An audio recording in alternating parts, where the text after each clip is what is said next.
Hey everyone. Allergies.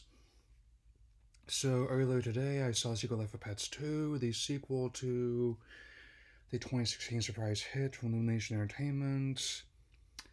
And while I may not have the same kind of feelings towards the company as others do, what they've done this decade over the past 9 years has been interesting to say the least. Of how, even people who, even as someone who doesn't hate them. I do admit they have a good business model, at least, in where they try to keep costs down by operating having the most very modest budget. But I'm getting ahead of myself. Most of the cast from the original has returned, save for the voice actor of the lead Max, who is played by Patton Oswalt in this one, who replaced Louis C.K. for his, shall we say, indiscretion since the first one's release. He and his companion Max, as their owner, have seen a lot of change in the last 3 years.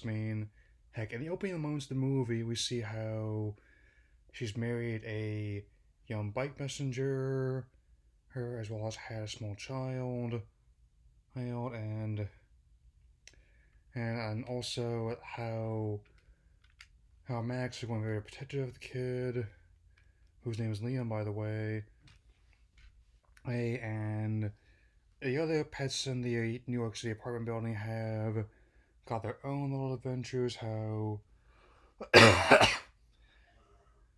One review compared this to like an anime version of Pulp Fiction. I'm not sure I could go that far, but at the very least, I could submit as kind of like, say, like a small scale version, something like American Review Days Confused, where the stories can take place over the course of like a single weekend by my count, where we see how things like Liam is about to start preschool, whole little mishaps like with at the vet's office where he's scratching, he might have fleas, and also how Chloe, who's the cat who's supposed to be my favorite character, is still very snarky, deadpan, even when she gets in the catnip in a pretty hilarious scene. And yes, they do definitely do that joke where she's all speaking kind of softly, eating a lot of tuna, as well as listening to Jefferson Airplane. And, and also how Snowball voicing Kevin Hart, even though, again, I'm not the biggest fan of Hart, I think he fits the role pretty well, as well as the superhero deal, like and as for being overprotective of the kid, well, sometimes pretty adventurous, and even in New York, you gotta watch out, for all the craziness. And this is kind of a person who visited there and knows that people in Times Square walk around dressed as Spider-Man, or even a Ghostbusters, nobody will bat an eye. There are misadventures at a farm upstate, and even though I'm surprised it took Harrison Ford this long to voice out a character, his performance as an older dog named Rooster, her at a family farm, actually does come into the plot, helping Max overcome a lot of his neuroses and not just have the passive role as a worrywart, but also like an active protector.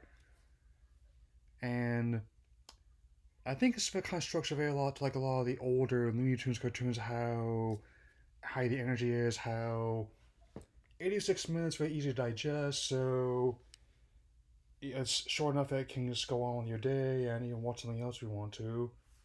And even though it's not as big a hit as the last movie was so far, not quite the breath of fresh air it was, I still had a lot of fun with it, and I'd have no objection to making a third one. It seems to be at least making enough to justify that expenditure in the near future, potentially.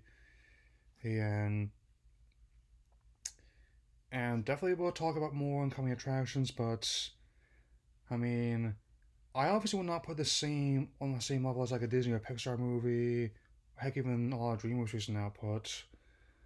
But it makes a fine enough diversion, and because I have to say that even though there's been a lot of tragedy and drama in recent days, sometimes a little bit of fun comedy is in order. I mean, and definitely he also I've seen the other movie a few times and times and even though there's a lot going on in this movie, it's not quite as good as the last one.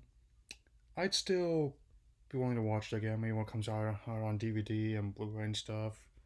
So I give this a good 3 out of 4 before I get into my coming attractions for this time around. Okay, so Abominable, a DreamWorks co-production between the Chinese studio Pearl involving a massive Yeti. It's not personally doing much for me, but I could probably wait for it to come out on DVD or for it to come on TV or something because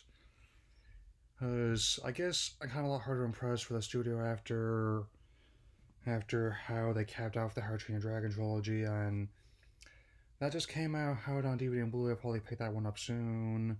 So I got the other two knocking around my place. I mean, Toy Story 4, Frozen 2, both look really good. In fact, Toy Story 4 actually it has started off with a perfect score on Rotten Tomatoes so far. I definitely very much like to get the ball rolling in the Pixar Marathon before I go see that one. And I definitely hear a lot of good things about not just the Key and Peele heroes, but also Keanu Reeves as Duke Kaboom, whom Spider-Man Far From Home looks like it'll be another one's gonna be pretty fun, and I still submit that given the events that have led up to this, and if anyone's gonna help guys with the changes for their franchise from Phase 4 onwards, if they're gonna be Spider-Man, man. And that's what I think what really makes the character work at its core. I mean, in a sense, in many ways, while Spider-Man embodies who we want to be, Peter Parker in many ways embodies who we actually are as people. I mean, all that. But I'm getting ahead of myself. I mean, Lion King, a new one, I still think looks interesting given how long that series has been going on. Even though not everything inside that series has been universally loved as the original film, it definitely still commands a sizable fan base. So of course it would only be a matter of time before that happened, and I honestly don't mind it.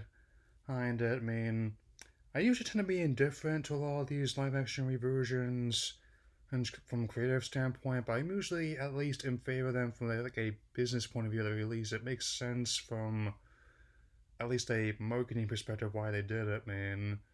It sense.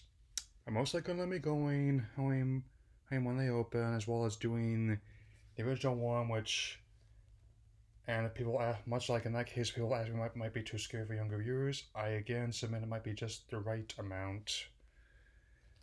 And if it didn't look any more intense than like a typical Star Wars or Marvel Studios movie they've done,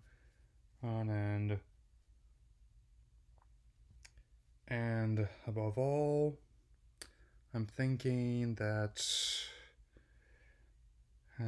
with the other slate of films that are coming out soon.